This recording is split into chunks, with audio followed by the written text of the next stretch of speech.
What's poppin' people, it's your boy Zero, aka Black Nazi Subaru, and today we're here with the third part of the No Stella, No Life Part 3. Now, look, I'm gonna make this intro quick. I'm bricked up. You're bricked up. Let's be bricked up together and read this very, very interesting new chapter. Well, I guess it's not new, but screw it. Anyway. The heck? Sorry, my wheels were caught on some cords. What the hell? What the helly? What the helly spaghetti? What the expand territory matrix redefinition with that proclamation as the No, I'm just playing. I ain't about to do that voice.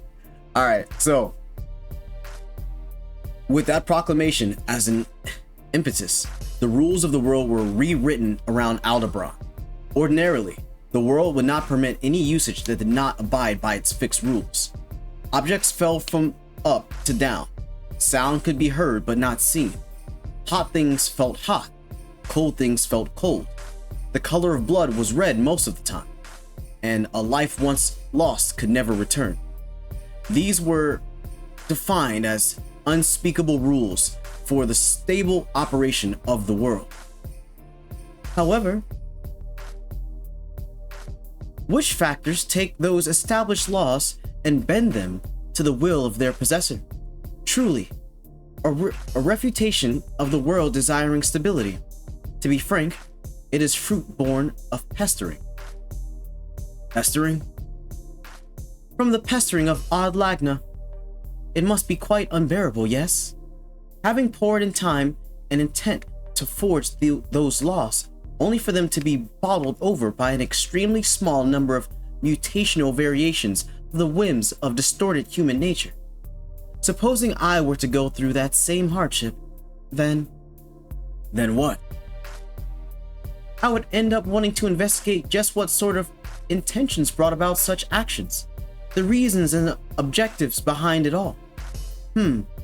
If I may say so myself, perhaps my personality is not suited to this example. Thus acknowledging her own curiosity as a minority viewpoint, the witch spoke calmly, causing Aldebaran to shrug his shoulders in exasperation. Conversations with the witch, with how eager she was to chat and learn, would often derail in such a manner. So she's a yapper. She's a yapper is what you're telling me. He would occasionally get some useful anecdotes from her, but even in those cases, it would never cut straight to the point. The conversation would twist and turn, lose sight of the original focus, and as Aldebaran listened to the witch's explanations, she would ask for his thoughts and impressions, then speak of those instead. It was lamentable, but Aldebaran absolutely did not hate that time spent in futility. Getting all carried away because of that. Must be that sort of thing. What is it? Did you say something just now? Nah, I was just thinking that despite knowing that the authorities of witch factors are equivalent to pestering, for you who still create this sort of space means that there's something wrong with you, teacher. I feel bad for Odd Lagna-san. Ultimately, Odd Lagna is nothing more than a concept. We can presume that it has nothing in the vein of emotions, nor fixations directed towards specific individuals. Well, I suppose it was my blunder for using the term pestering, an expression which prescribes Odd Lagna with a notion of personhood. Placing a finger on her. Sorry. I was like so locked in with her voice. Placing a finger to her lips, the witch sighed in a manner unbefitting of self-reflection. Despite having listened to her words, the image of a pitiful Odd Lagna crying as it glared over a space with which it could not interfere did not fade from within Aldebaran.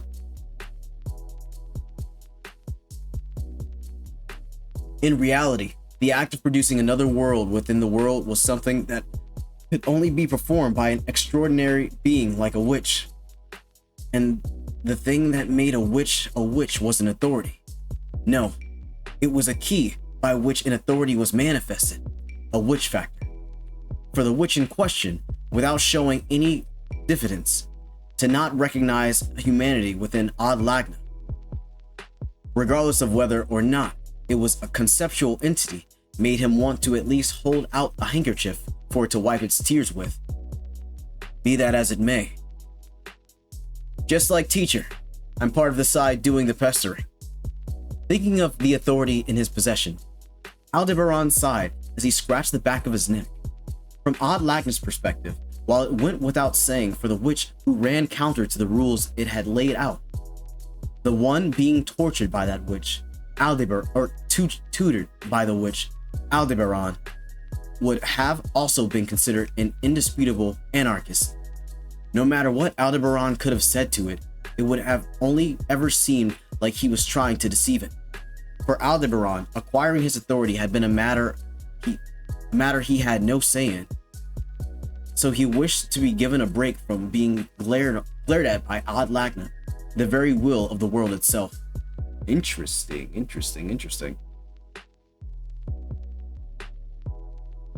I really like this. I wonder if we're gonna get any more before like the major shit starts to happen within the story. God damn it. I killed one, but then there's two more. I made sure I took out like the trash so there wasn't anything lingering, but I digress. But if you're going to use that line of logic, then same goes for the rest of us. It does not happen very often that someone takes in a witch factor of their own volition. The only ones who fit that description would be the Valiant and the Saintess, who attempted to obtain power that defied reality. Don't come out all of a sudden using key words that catch my interest. What's this now? Valiant? Saintess? There are people with such archetypal jobs in this world? Oh yeah? Is it really so surprising? It shouldn't be so strange for there to be Saintess given the existence of a witch, right? In that case, there should be a Demon King given the existence of a Valiant. Yet is there? No matter how you look at it, a Demon King would be a bit too far-fetched, no? This does make a lick of sense. If a Saintess corresponded to a witch, it should have been a Demon King that corresponded to a Valiant. But the theory of such a Demon King existing was scoffed at. So Aldebaran's lips zipped into a frown in a grand expression of his discontent. Her smile deepening at Aldebaran's reaction, the witch resumed with, "However, Demon King, With how it is written, it would be a king of evil. It would make sense for such a figure to be one who rules over witches. If you can bend me and the other witches into submission, it does not seem like it would be such a bad idea to proclaim yourself as the Demon King." Are they gonna hint at there actually being a fucking equivalent to the Demon? Could it be Pandora? Oh, it could be Pandora. I can definitely see Pandora being the Demon King. Because we know so little about Pandora. We've only seen her a few times, but we know her presence is grand. But we also don't know what's in the seal, in the shrine.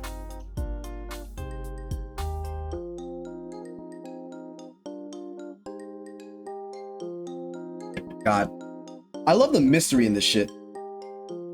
And we only really get a lot of content, I'm not gonna lie. Because I didn't even know this existed until one of the subscribers. Did you? Until one of the subscribers was like, "Hey, can you read this?" And I was like, "Well, yeah, sure." Seeming as it's probably gonna be pretty important. God, now they're just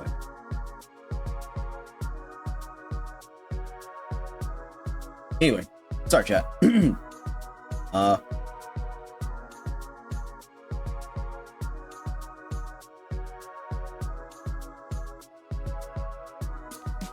Wait. Oh. Okay.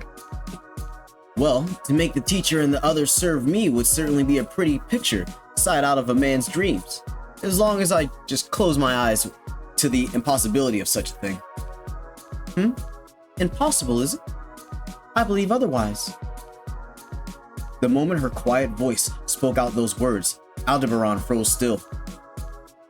With eyes framed by long lashes cast down, the witch brought a finger to her lips in rumination, and as the unfathomable deep pool of knowledge revealed itself upon her beautiful face. The witch factors that manifest authorities have no greater or lesser power than one another. Pride, greed, envy, wrath, lust, gluttony.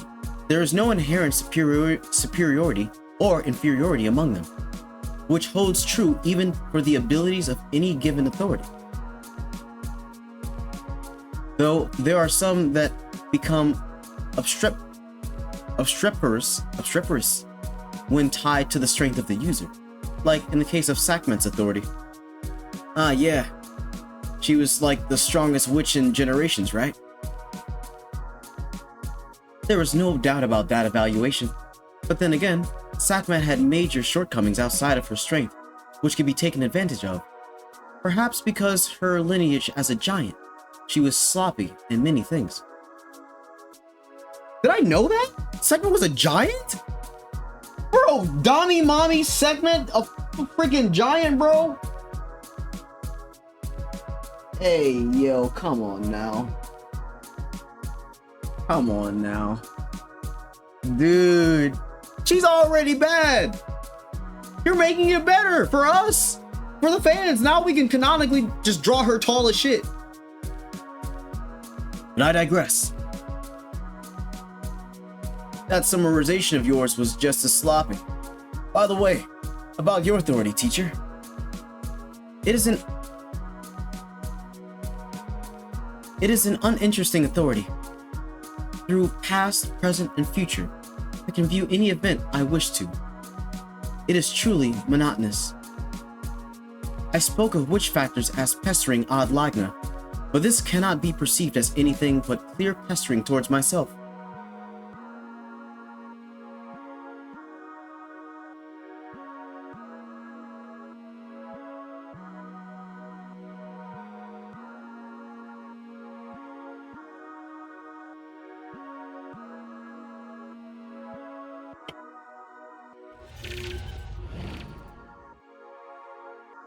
So, her authority is to be able to see the past, present, and future. That can tie into why she wants to know so much shit. She wants to know why everything is the way it is, so she can understand the past, present, and future from everything's perspective, so that she can best manipulate it, because she's able to do shit like this, where she can communicate with people who have the ability to go back and forth in time.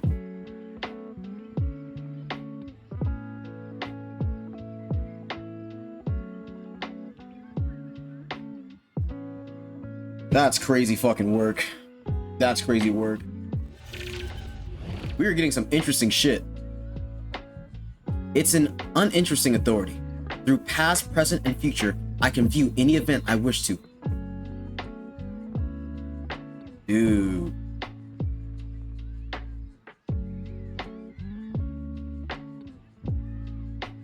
Shrugging her shoulders in lamentation, the witch sought Aldebaran's sympathy, but unfortunately, Aldebaran did not quite understand the witch's dissatisfaction. The witch before his eyes was a monster of curiosity, and for that reason, she attained the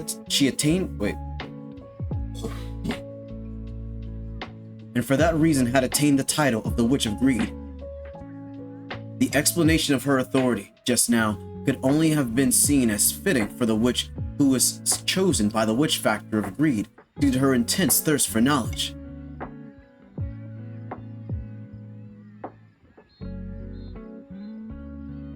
Well, the matter of my boar's authority is fine for now. More importantly, about your authority. I believe it is to be an absolute, something capable of attaining victory against all sorts of opponents, including Sakment. Oh yeah? That look in your face appears to not believe me in the slightest. How strange. It's not strange or anything of the like. In truth, I don't believe a shred of that. Unfortunately, I don't think you are you and the other witches are such tiny hills that I can surmount. Wait, that I can surmount them with a couple of retries, teacher. To speak ill of oneself was not healthy, but he could not help saying that. It was not as though he did not understand the witch's logic, but it was something akin to taking a chance that was ultimately not zero, but practically zero in essence, and deceitfully boasting that was possible. As two fellow living beings, if an ant fought an elephant, the chances that the ant would win were not zero, but anyone could understand that the chance that would not come to fruition even if given 1,000,000, no, not even 10 billion attempts. Not to mention, in this case, the ant Aldebaran's opponent was not an elephant, but a dragon. Against a dragon that could breathe fire and soar through the skies, how could that ant emerge victorious? An ant would not win, certainly. I'm not saying that I have disregarded reality to that extent. That's so. Though this space we're in, I heard it was a failed attempt at a plan to create another world, one stretched out to be the same size as the real world. I'm not saying that I have disregarded reality to that extent. Hence, it would be impossible for an ant. The witch resumed her words whilst ignoring the inconvenient criticism, causing Aldebaran to make a bitter face at her selfishness. And as she continued with, "But what about if it was not an ant, but a dog? Do you not think it stands a better chance than the ant?" "Well, compared to an ant." "Right. Or do you not get the feeling that an ant would have a shot of winning against a dog? That is to say, there is merely a gap between the ant and the dog that can be overturned depending on the conditions and the methods employed. Thus, if the ant can pose a threat to the dog, then it is also possible for the dog to pose a threat to the elephant." "I'm understanding bit by bit, teacher." "What do you want to tell me?" Placing a hand on his chin, Aldebaran responded so, and the witch flashed a wicked smile as if to hint that he had already gotten it. It was a gentle, pretty smile, which was precisely why its nature was something that could only be described as wicked and vile. At the very least, whenever Aldebaran managed to draw out that smile, he would end up feeling happy. Those methods and conditions for an ant to pose a threat to a dog, and a dog to an elephant, are what you're teaching me, teacher. Of course, even with those at the ready, things won't suddenly become even between an ant and a dog, or between a dog and an elephant.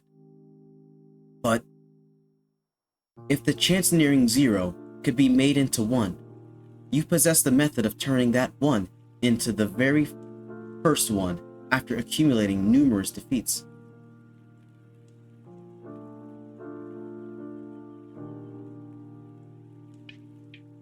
That is why I shall deliberately bestow these words upon you. There is nobody who can beat you. Indeed, with the witch's black eyes looking squarely at him, the words imparting sent a shiver through Aldebaran's body. The witch's point was layers of sophism, cobbled together from conceivable possibilities that made to sound logical. Merely a sandcastle of ideas constructed atop a crumbling foundation. Under wind or rain, or perhaps the malintent of another, it would easily come crashing down. Nothing more than a flash so brittle that it would seem like it had never been anything at all. Despite all that, through Aldebaran's body, through his heart, ran a shiver. A shiver because he wished to believe those words of the witch. No, because he had no choice but to make those words come true. Judging from your demeanor, it would seem that my words have mostly resonated with you. Yes? Who's to say? As a man, it's not like I didn't think anything of it. I guess it's to that extent. Is that so? I thought that those words I had chosen were not too shabby, but it would seem I require more diligence. Oh, how luscious it is when you do not procure the results you had desired. Licking her thin lips, the witch vocalized quite a sinful joy, and he averted his eyes from her. He had a reluctance to the witch, bereft of human heart, of which now he was truly thinking a mere touch.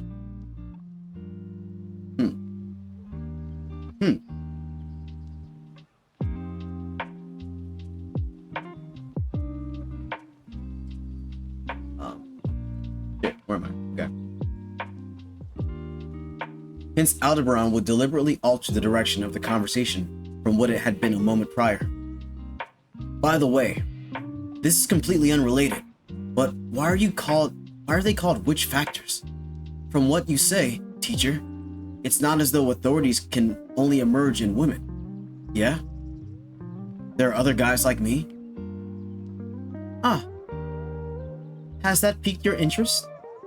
Previously, I had also wondered about it and decided to investigate. But the reason was nothing too major. When witch factors were first perceived in this world, that is, when the first witch was identified, all those in possession of witch factor just happened to be women. Just happened by chance. Supposing it was not just women, and there were also men in the mix, then they might not have been called witch factors, but rather demon factors or evil factors. And if it was instead only men, then they might have even been called man witch factors. Man witch factors? It sounds so lame. Were it to come to that, it would be far cooler to call them demon king factors. Only in the case of demon king factors, there would instead be the problem of having 7 of them despite being kings. Well, the demon king of greed or the demon king of wrath do sound a lot better. In that case, I guess it wouldn't really be weird no matter how many kings there are. Oh yeah. Your resolve has weakened. For you, the title of Demon King ought to have been the manifestation of man's dreams to defeat the current witches and bind them to his servitude, was it not? Don't treat what I said in the flow of the conversation as an established fact. First of all, I could never manage dealing with 7 witches. You are... Though it was not a tit for tat, Aldebaran's words came to a halt as he lost his cool. As for what laid ahead of those halted words, the witch inquired with an unmalicious gaze. God, reading. English! At the witch's defenseless demeanor, Aldebaran trembled. Idiot! Yeah! Ow! That hurt! Why did you do that? Applying pressure to her forehead. Did he do the super slap? Applying pressure to her forehead, to which she had received a flick unguarded, the witch cried out on the verge of tears. Turning his face away to the witch's appeal, Aldebaran firmly placed his fist to his own forehead and... So, does he have one arm right now? And entered deep reflection. I'm trying to think if this motherfucker has one arm. I need to lock in and remember if they say if he's using his right arm or his left arm. Because I wonder if this is before he lost like any limbs. Because if so, this would be quite the interesting exchange.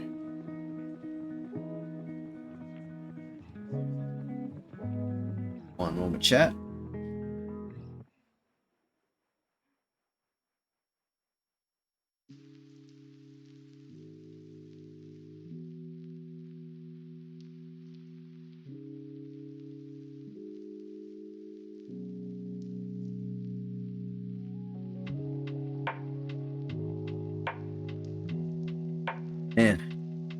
Man, oh man. We are getting some interesting shit in this chapter, bro. Interesting shit.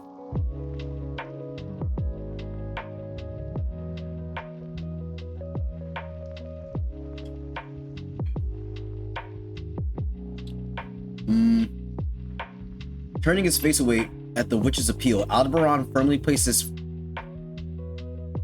fist to his own forehead and entered deep reflection. Was it not that he was truly overflowing with the longing for company? This witch, who was likely withholding a plethora of things in her heart of hearts, was causing his own heart to waver far too much. Even if it had been out of necessity, staying in the witch's castle, that's what it's called, in the witch's castle for too long might have caused him to develop something in the vein of Stockholm Syndrome. Or rather, there was no doubt that was the case. Got carried away there. Close call. I do not think it is good when you leave me behind to produce those sorts of conclusions from time to time. When you are troubled on how to respond, you try to improve the situation by making extreme contact, and that is a bad habit. I have no memory of teaching you in such a manner. That's also some extreme pride to believe your pupil would grow up exactly as you desired. Since when did you change positions from witch of greed to witch of pride? Thought I'd also suit you. Though, I'd also suit you. Damn it. Though, it'd also suit you. That sarcastic part of you would not be suitable for any of the witch factors. If it had been one, then it seems like Tristitia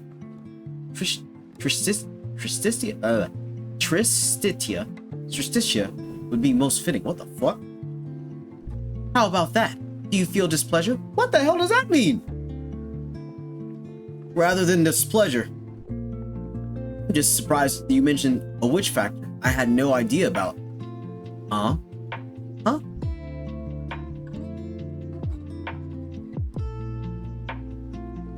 Aren't there only 7 witch factors? The evil thoughts are also included.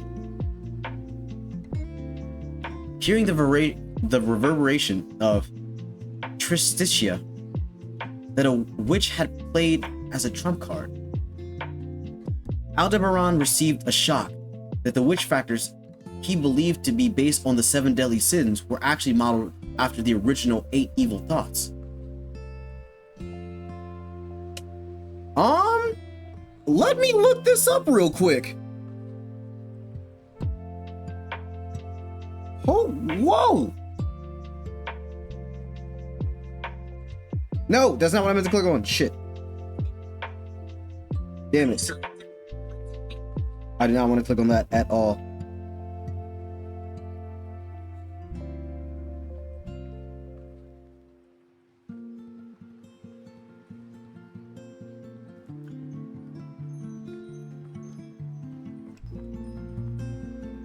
Wait, is this melancholy?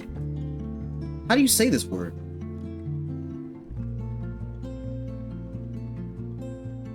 Sorrow, despair, and depression? Hey, yo.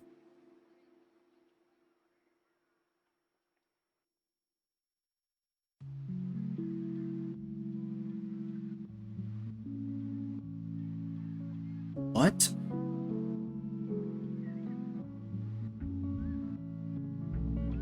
Damn, sadness, sorrow, and greed. Oh, she was. Oh, shit.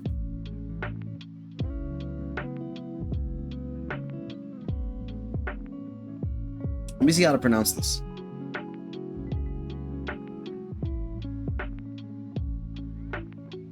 Tristitia.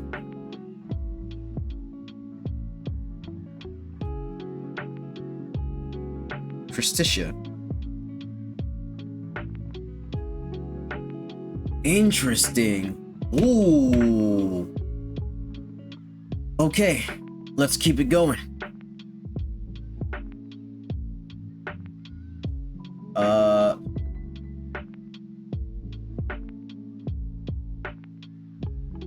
Wait. Oh. Oh, wait. There's a witch factor of... So it's not... Wait. Let me keep reading.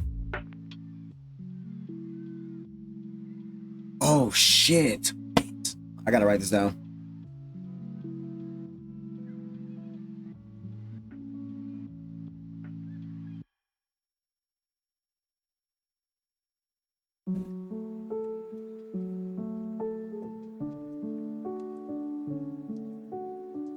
I gotta talk about this like later.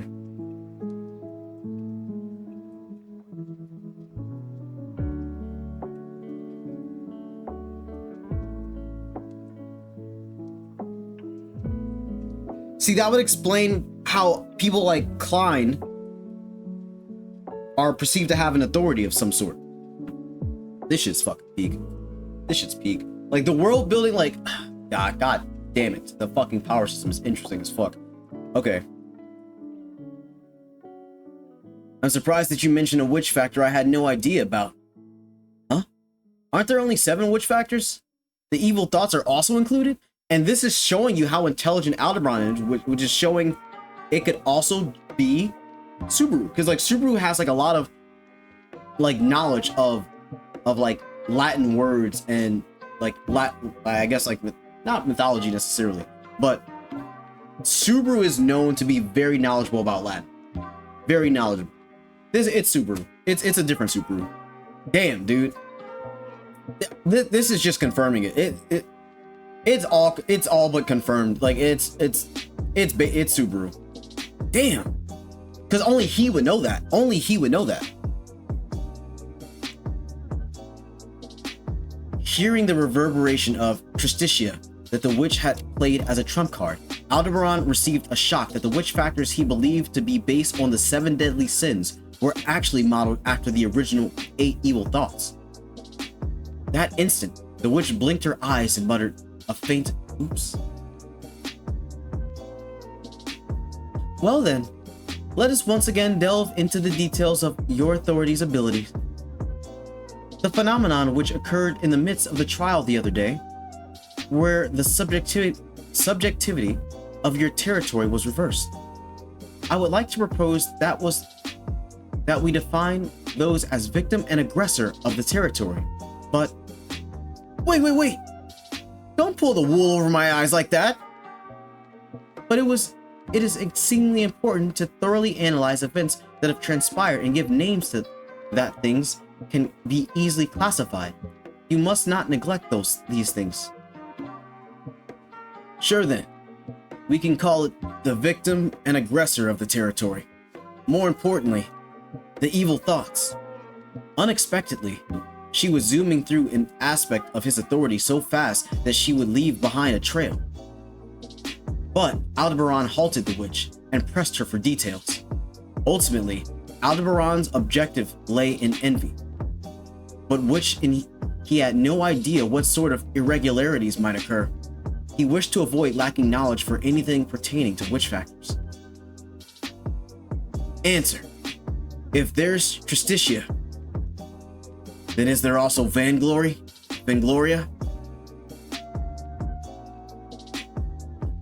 Yeah. Okay. That's what melancholy is. Tristitia is melancholy. Okay. It's melancholy. Okay. There is, but you have no particular reason to worry. It is not our responsibility to do anything about them, and I do not wish to get involved. They are both good for nothings.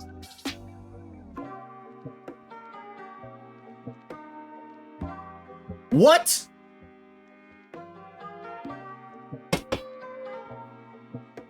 Sheesh.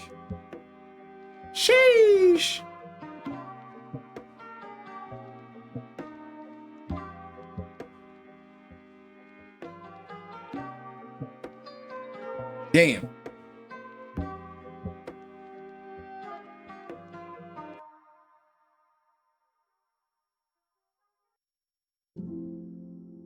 Crazy fucking work. That is crazy work. I gotta write this down so I can remember to bring it back up later, because like I'm gonna rewatch my own shit. Like I don't know if y'all know, I rewatch my own shit like multiple times so I can lock in for the next thing to talk about, just so I can like be fully there. But Dude.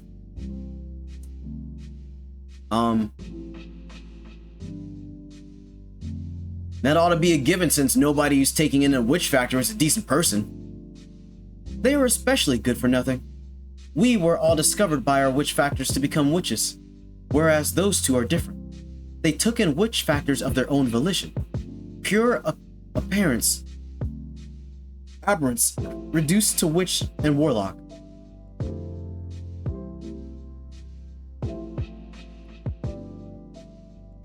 Wait. Oh, she's not talking about how there's two. She's not talking about how there's two of Tristitia. She's talking about how there's Tristitia and Vanglory. Wait a second. We were all discovered by our witch factors to become witches, whereas those two are different. They took in witch factors of their own volition. Vanglory and Melancholy got their abilities not naturally. Ooh, that's more lore. That's more lore. Witch and warlock. Whoops. Allow me to amend that. Those two were not the only ones to willingly take in a witch factor. There is one more. That is none other than the foe you and I share in common.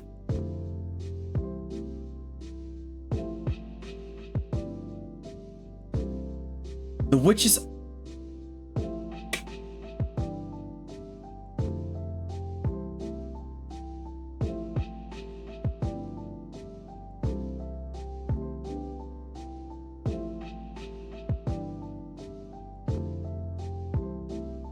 I think I know where this is going. The witch's utterance was quiet. However, in it, Aldebaran perceived powerful emotions of the. Let me calm down. The witch's utterance was quiet. However, in it, Aldebaran perceived powerful emotions, the opposite of silence. Dark, murky, hostility and hatred, anger and sorrow. Likely, every conceivable negative sentiment. The simple, unacceptable aberration regarding the two evaluated as good-for-nothings was easy to understand. That she truly hated them was clear. However, the negative emotions directed towards the final person added on were exceedingly complex. Undoubtedly, it was to the extent of convincing one that love and hatred were two sides of the same coin. As those emotions were by no means a stranger's affair to Aldebaran. Indeed, you and I are no strangers, though we are not related by blood. We are strongly bound together, not only because we spent a lot of time together, but more fundamentally, I suppose it's something like this. To me, you are something like a little brother.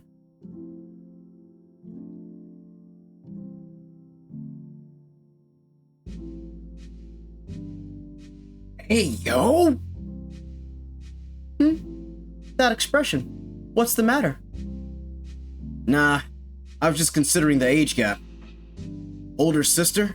You'd be lucky to be my great-grandma, no? You'd be lucky to be my great-grandma. I was older than her. He has to be. With how many times he's died.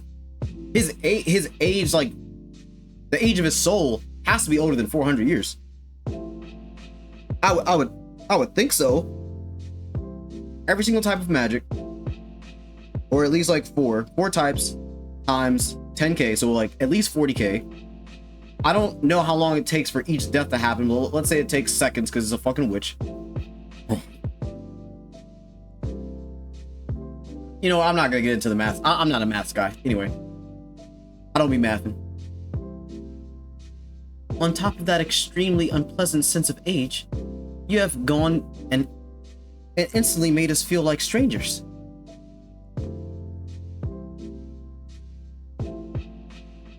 Sorry, I had to burp because that chug. As the witch exploded with discontent, Aldebaran made no effort to listen. Only when the witch had likened herself to an older sister, he had also felt displeasure in being treated like a younger brother. terribly unpleasant, or a terribly unpleasant relationship, one in which they would never be equal, yet bound by necessity to collaborate toward a shared goal. They were by no means in a relationship as warm as that between a brother and sister. Thinking that whilst ignoring the witch's objections, Aldebaran pondered. He was awfully loath to admit it, but if the current mood is anything to go by, then certainly Justitia might have also been just perfect for me. So he spoke, and there's going to be another part. Gender neutral state of witch factors. God's masculine role warlock said that he has been done demon factor. Additionally, which job social personhood is rendered as evil factor. Originally, there were 8 evil thoughts developed by Evagrius Ponticus, which later become interpreted as the capital sins and revised into 7 deadly sins. Oh, okay, dude, this was pretty fucking major, bruh. This was pretty major, bruh. Yeah, so quite a lot of information here. Quite a lot of information. So Hector and Pandora received their, like, they ingested their shit. They consumed theirs unnaturally, is what we can say.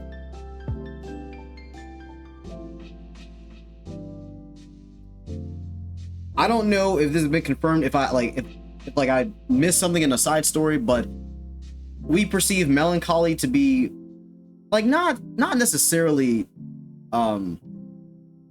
Roz, but like whatever the fuck happened with him, like that. I don't know, bro. I don't know what happened with Roz. Like whether he had, because if he had the authority of melancholy, I'm sure there'd be a lot more that he can do. But if he did, you know what? That's a conversation for a different day. Let me know if you guys think that Roswell actually has the authority of melancholy, or if it's somebody else. Also, if we are perceived to understand there's 8, well no, because like there's seven deadly sins or cardinal sins, and then there's like the 2 extra, so there's 9. The 9 being melancholy or tristitia and vainglory. Let me see.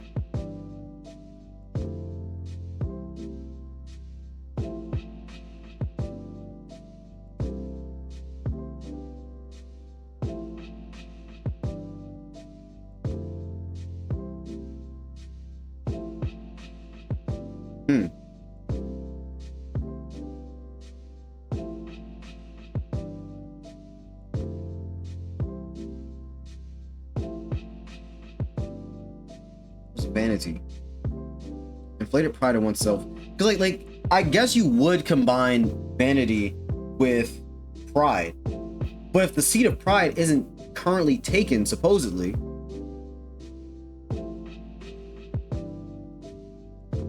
something that is vain, empty, or valueless.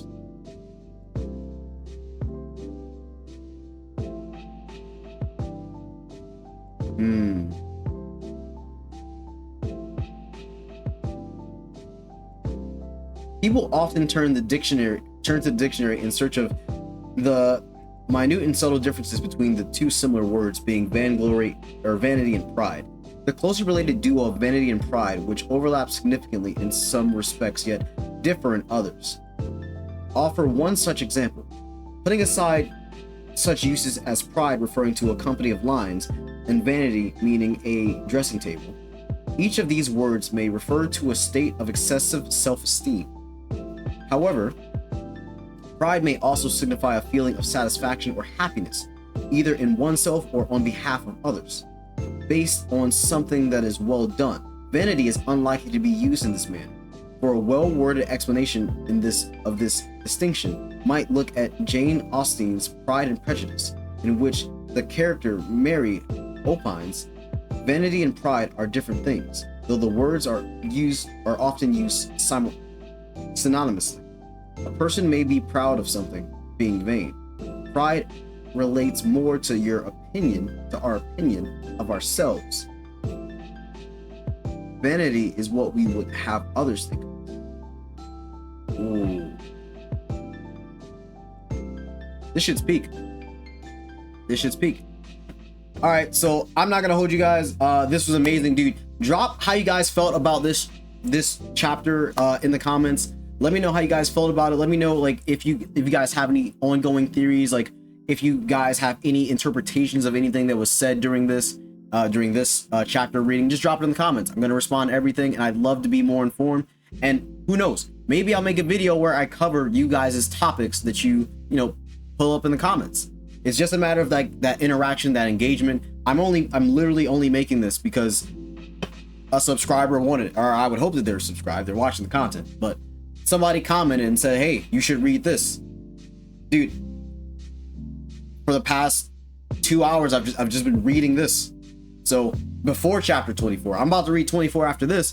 So you guys are gonna get the first part of this very shortly after, probably the next day after the episode 23 went up, because 23 went up the day that I am recording this. And I was gonna record 24. There's also another thing that I read that is also gonna be going up. It's a lot shorter. That's why I was going to try and do like a double upload, but I digress. Like I said, drop shit in the comments, and don't forget, in the link in the description, go to my link tree. There's the link to the Discord, the channel Discord. That way we're able to go talk shit about all the new games that I'm going to be playing, all the live streams, all that good stuff. You'll stay up to date. I hop in sometimes, I talk shit with all you guys. We have a dedicated ReZero server in the Discord channel. So anytime that any of you guys want to talk about the anime, the novel, like anything, like, it's all there, and there's a community for it. So pull up, join us, talk some shit, because this is how you guys get stuff like this.